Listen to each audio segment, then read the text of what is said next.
नमस्कार छात्रों, मैं आरती यादव। आज हम हिंदी सुलभ भारती 8वीं कक्षा कविता क्रमांक 4 सौहार्दपूर्ण सौमनस्य इस कविता का अध्ययन करेंगे। कविता क्रमांक 4 सौहार्द सौमनस्य। इस कविता के लेखक जहीर कुरैशी जी हैं।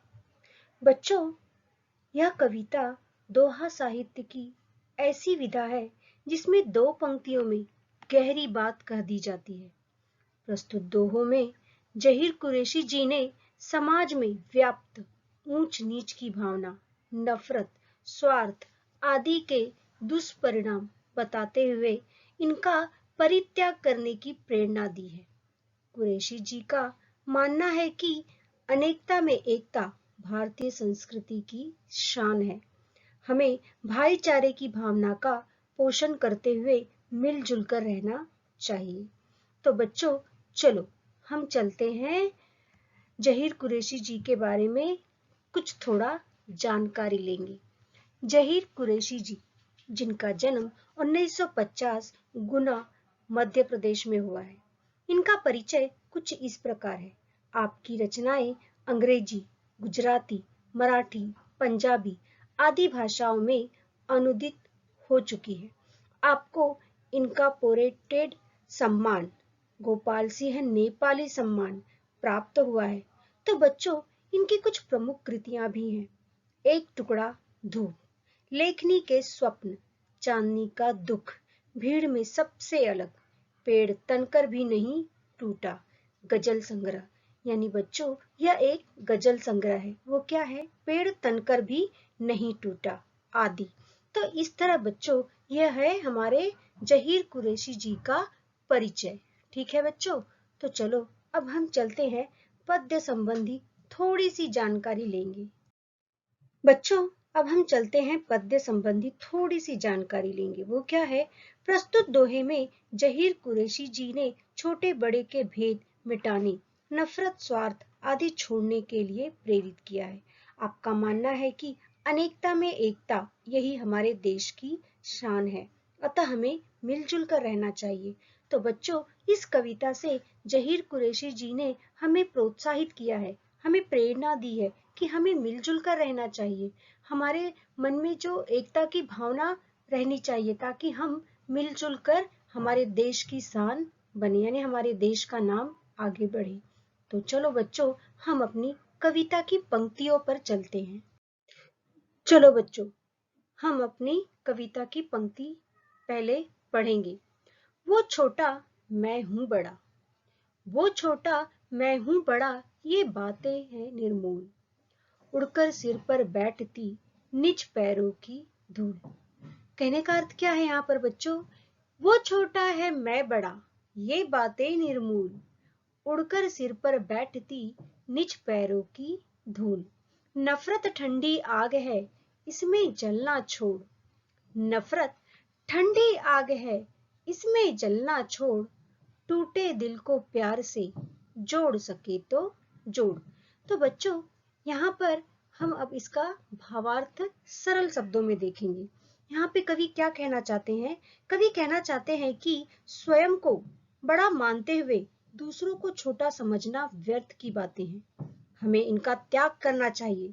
हमें यह कभी नहीं भूलना चाहिए कि जिस धूल को हम पैरों से रौंदते रहते हैं, हम उस पर चलते हैं तो वो धूल उड़ती है। वह जब उड़ती है तो हमारे सिर पर आकर बैठ जाती है। तो यहाँ पर लेखक ने, कवि ने कुछ इसी प्रकार व्यक्त किया है। क्या कहा है? वो छोटा है मैं बड़ा हूँ, यानी वो छोटा है मैं बड़ा हूँ, ये भावना हमारे मन में नहीं होनी चाहिए। ये बातें निर्मूल, ये सारी बातें व्यर्थ हैं, निर्मूल हैं, निर्मूल अर्थात निरर्थक हैं, बेकार हैं। उड़कर सिर पर बैठती निज पैरों की धूल, यानी कि हमारे खुद के पैरों के नीचे जो जमीन होती है, वहां पर जो धूल होती है, वही धूल हमारे सर पर आकर बैठती है। उसी प्रकार जो दूसरा दोहा है, उस पर ध्यान देंगे। नफरत ठंडी आग है, नफरत ठंडी आग है, इसमें जलना छोड़, टूटे दिल को प्यार से जोड़ सके तो जोड़। कहने का अर्थ यहाँ पर क्या है बच्चों? घृणा यानी नफरत एक ठंडी आग के समान है। यह धीरे धीरे हमें जलाती रहती है और हमारे व्यक्तित्व पर नकारात्मक प्रभाव डालती रहती है। यानी हमारे जो चरित्र, हमारा जो व्यक्तित्व है, हमारी जो पर्सनालिटी है, उस पर प्रभाव डालती है ये नफरत की जो भावना हमारे मन में होती है। अतः हमें नफरत को त्याग देना चाहिए, छोड़ देना चाहिए। जबकि प्यार ऐसी भावना है जो दुख में डूबे व्यक्ति को भी दुख के सागर से निकाल लाने में सामर्थ्य रखती है। यानी उसके अंदर इतनी ताकत होती है कि अगर व्यक्ति दुख में डूबा हुआ है, उसे भी वो बाहर ले आती है उस दुख के दरिया से। तो कहने का अर्थ क्या है कि जहां तक संभव हो हमें प्यार से टूटे दिल वालों को भी जोड़ने का काम करना चाहिए। इसीलिए यहाँ पे कवि ने कहा है कि नफरत ठंडी आग है, या ठंडी आग के समान है, इसमें जलना छोड़, यानी इसमें नहीं जलना चाहिए, और टूटे दिल को प्यार से जोड़ सके तो जोड़। यानी जहां तक कोशिश हो सके हमें टूटे दिलों को जोड़ना चाहिए, जोड़ने का काम करना चाहिए। तो चलो बच्चों, अब हम आगे चलते हैं। पौधे ने बांटे नहीं नाम पूछकर फूल, पौधे ने बांटे नहीं नाम पूछकर फूल, हमने ही खोले हुए सारथ के स्कूल। धर्म अलग भाषा अलग फिर भी हम सब एक, धर्म अलग भाषा अलग फिर भी हम सब एक, विविध रंग करते नहीं हमको कभी अनेक। कहने का अर्थ यहाँ पर कवि का क्या है? कवि के कहने का अर्थ है कि पौधे ने यानी बगीचे में विभिन्न प्रकार के फूल खिलते हैं। यानी जो उपवन होता है, जो बगीचा होता है, वहां पे अलग अलग तरह के फूल होते हैं। प्रकृति किसी पौधे का नाम पूछकर उसे पुष्पित नहीं करती। यानी जो कुदरत है, जो प्रकृति है, वो कभी भी फूल से यानी फूल की डाली से या पौधे से ये नहीं पूछती कि तुम्हें किस प्रकार का फूल चाहिए, बल्कि वह मुक्त हस्त यानी खुले हाथ से सभी को पुष्पित करती है, यानी सभी को फूल प्रदान करती है, फूल पल्लव देती है।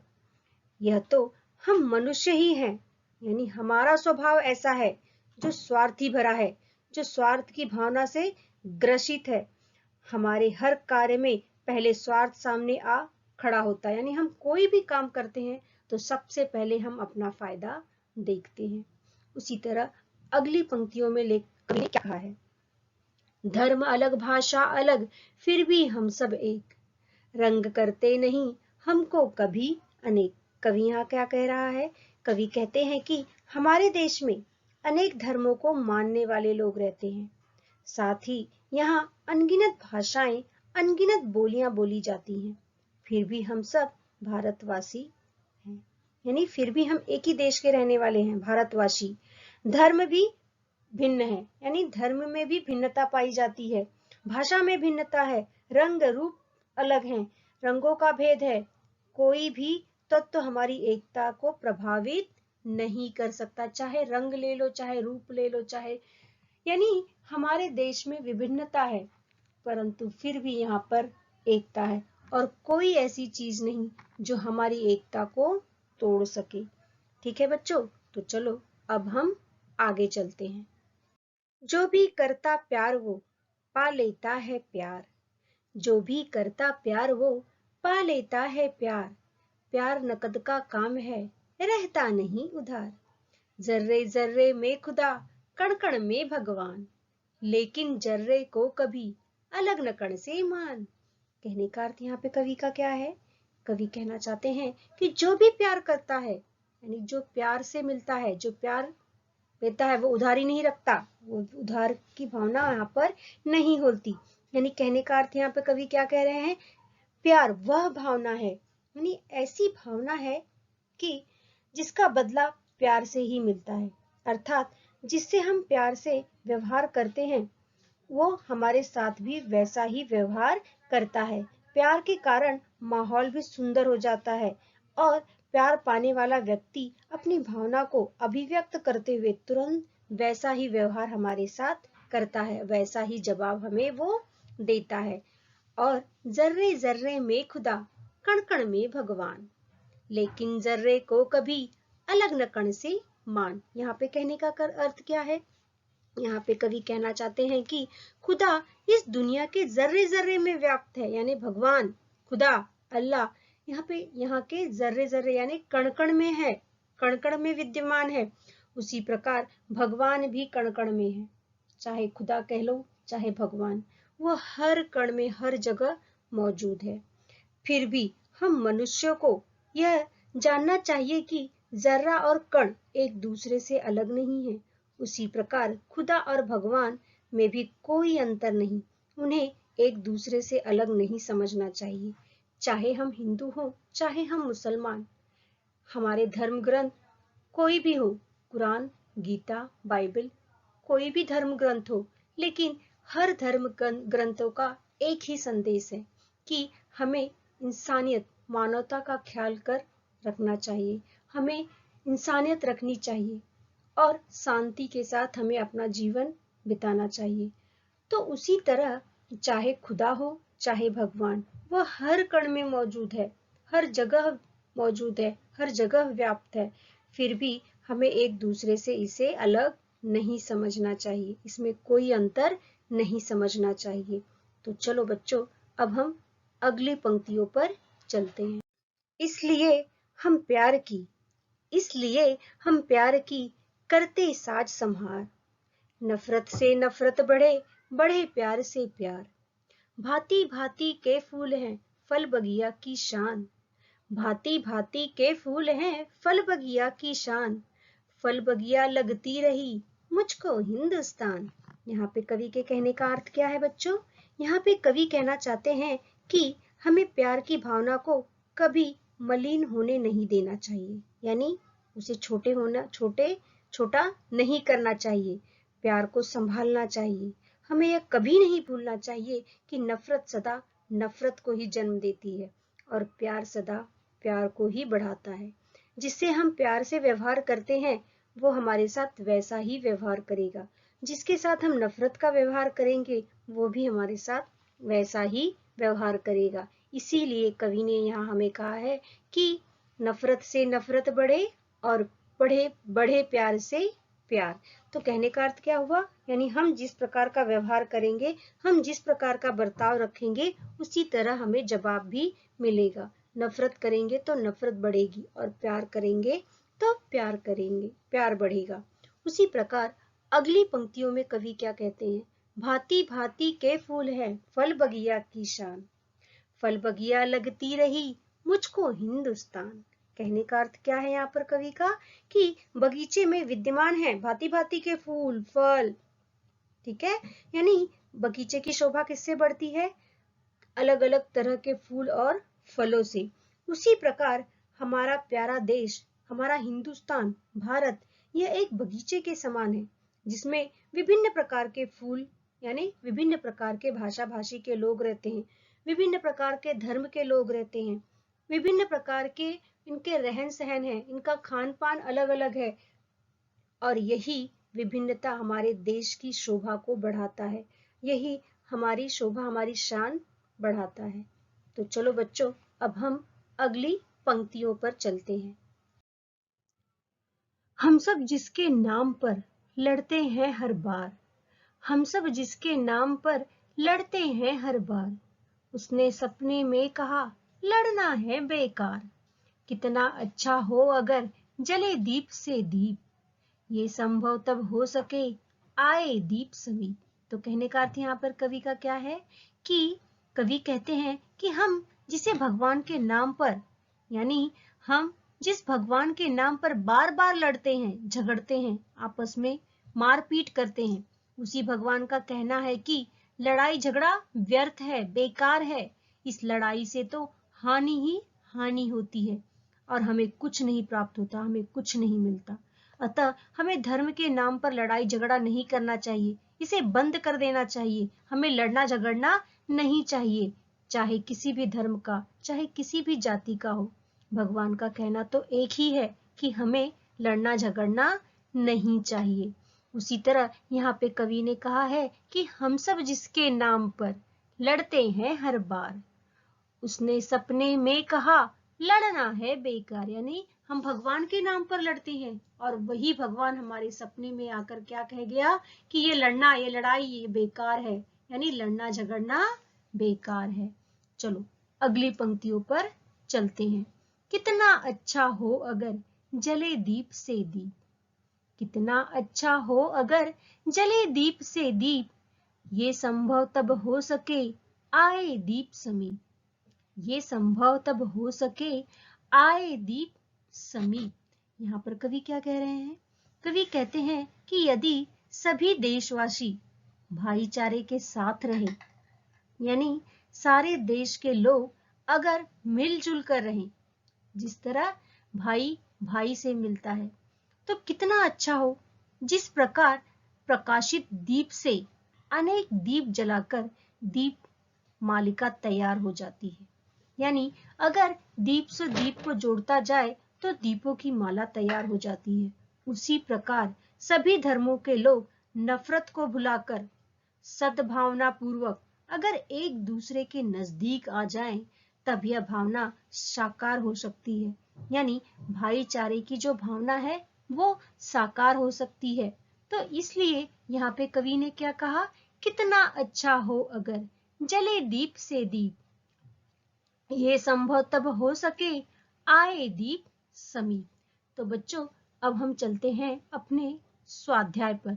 यहाँ पर हमने बच्चों पूरी कविता का वाचन किया और वाचन के साथ साथ हमने सरल अर्थों में इसका भावार्थ भी देखा। तो अब हम चलेंगे अपने स्वाध्याय पर। तो बच्चों हमारा स्वाध्याय कुछ इस प्रकार है। प्रश्न क्रमांक 1, सूचना के अनुसार कृतियां करो। नंबर 1, कृति पूर्ण करो में इन बातों से अलग होकर भी हम सब एक हैं। कौन सी बातें हैं? धर्म और भाषा, ये इसके उत्तर है। यानी हम कौन कौन सी बातों में अलग होकर भी एक हैं। तो हमारे धर्म अलग है, हमारी भाषा अलग है, फिर भी हम क्या हैं? एक हैं।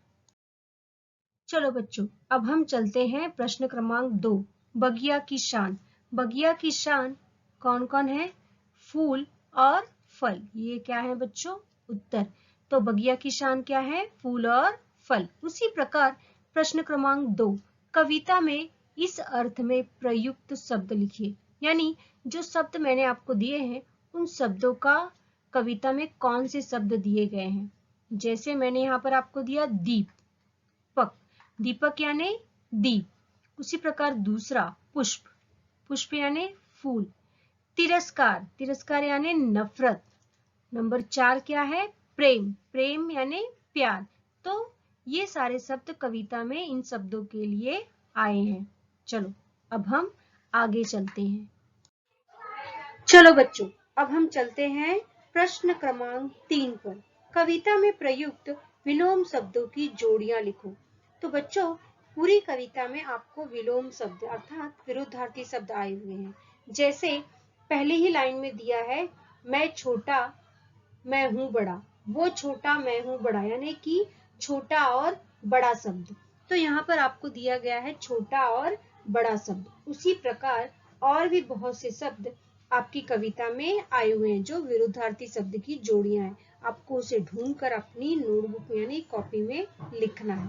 प्रश्न क्रमांक 4, नफरत से नफरत बढ़ती है और स्नेह से स्नेह बढ़ता है। इस तथ्य से संबंधित अपने विचार लिखिए।